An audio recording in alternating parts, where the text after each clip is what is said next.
Hi there, this is Luke Petty with World Properties International, and I just wanted to put together a quick video report on the 5 biggest mistakes you must absolutely positively avoid before you buy any home.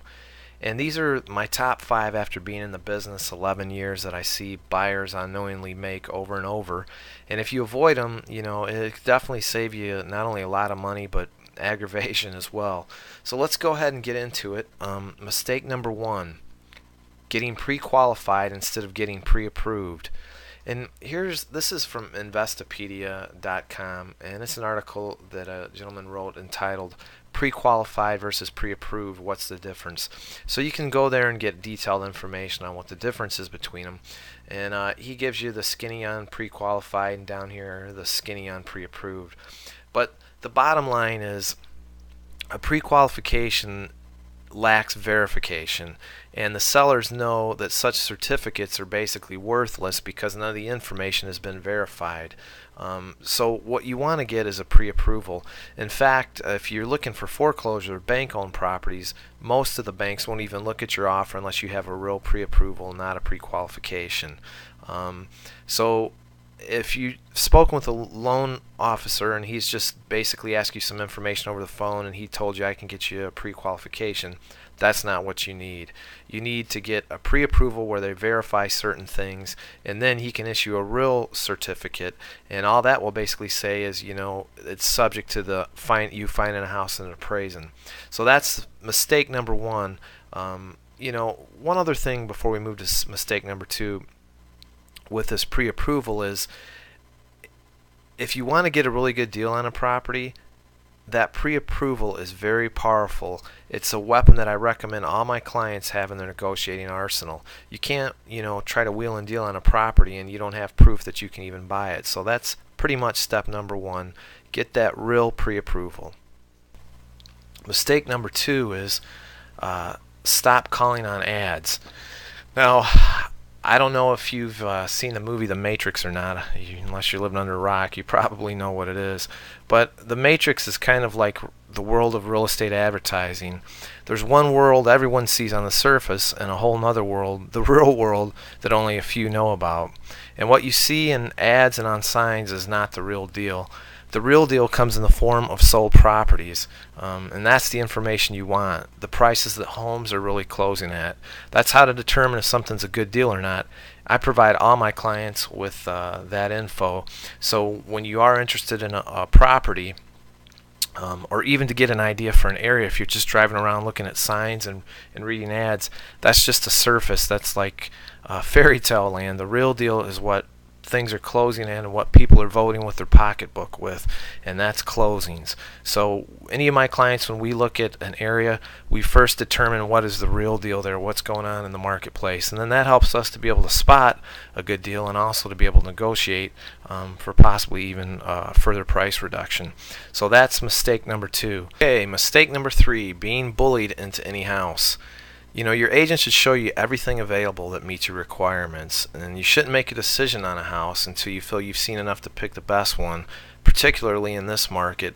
I mean, the latest stats as of today, they say there's like a 9-month surplus on there, so you've got plenty of time to do your due diligence. The second way sometimes you can get bullied or pigeonholed is you got to make sure your agent is giving you true access to the multiple listing service and not just some online site like Realtor.com. Now, I'm a realtor, and I'm not going to slam on Realtor.com. It's a great site, but if you're relying on it for the latest property information, you need to maybe look elsewhere in terms of property listings, that you get a site that the information is updated daily and pulls the data directly from the MLS. Can't tell you how many times I've had clients call and say, I saw this house on Realtor.com. Maybe they drove 20 miles out there and it's not even available anymore. So you really need to work with accurate data. My site, we have the full MLS access and it's updated there. It's a map-based search, so you can pull all the homes in. That way you're making sure to stay on top of things. You're not looking at things that aren't even available, and it just saves you a lot of time. A lot of people don't know that, believe it or not. They spend a lot of time looking at sites like Realtor.com and some of the other ones, and they are not even working with accurate data. So that's a huge thing right there. Mistake number 4, not using a professional mortgage broker. A knowledgeable and a professional mortgage broker can potentially save you thousands of dollars on your home loan. And this is bankrate.com. It's a pretty popular site for mortgages and checking out rates and that kind of thing. And they have an article here, should you use a mortgage broker? And just hit a couple highlights here.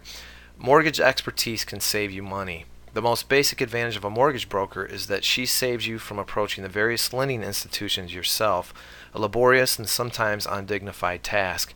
And that's so true. I mean, it would take you forever to search, all the different lenders out there. I know my company alone, we search over 100 lenders. So, it's the convenience factor, and it helps you to not only save time, but hopefully if your mortgage broker is doing a good job, money too, because, there's so many different lenders out there. He can find one and structure the loan to give you your best rate and your best terms. The good thing is brokers are paid by lenders and not you. A lot of people don't know that. So the bank is going to pay the fees. So it's kind of like getting a gun for hire for free. And another big thing is brokers can be more flexible than banks. And that's a very big thing, because if you just go to your normal bank and they only have 4 or 5 programs to work with, and you don't find what you need there, you got to regroup and go to your next bank, where a mortgage broker can do all of that for you in one shot. You don't have to have your credit pulled multiple times. So that's a big factor there too. I know we do, we can do FHA, VA, conventional, Fannie Mae insured products, self-employed programs, investor loans. We pretty much have it all, and it's in one spot, so it's convenience. One thing that's not mentioned in this article that I think is huge is a good mortgage broker should also be able to, save you on your closing costs.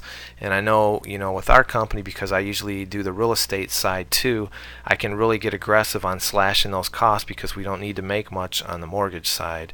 And we like to keep, the control of knowing what's going on with the mortgage, so it's worth it for us to not try to, charge a lot and make a lot of money on the mortgages. So that's mistake number 4, not using a professional mortgage broker. And finally, what might be the most important mistake of all, mistake number 5, calling the listing agent instead of using a buyer's agent to represent you. When you call the listing agent on a sign in front of the house or on an ad in the paper, you're calling the seller's representative. And 9 times out of 10, they have a written listing agreement to best represent that seller's interests. They have a legal fiduciary duty to work for that seller and not you.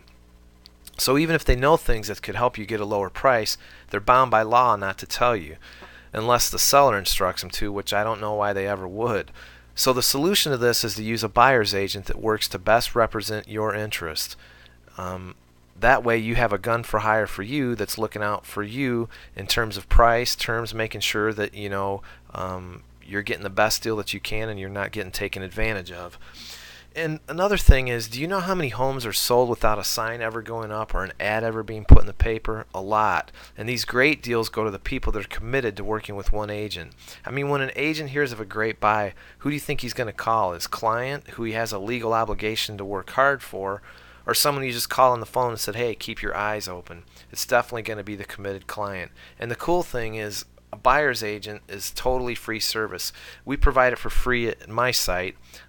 You can check that out. I'm going to take you there. But these are the 5 mistakes to avoid that I've seen people make over the years that are probably the ones that are the most costly. So hopefully that was helpful for you. This is my site, WPIMichigan.com. You can come here and find out more about our real estate services, the mortgages, and you can get listing access. Or you can contact me at wpi.luke@gmail.com. Hopefully that was helpful. Thanks, and we'll talk to you soon.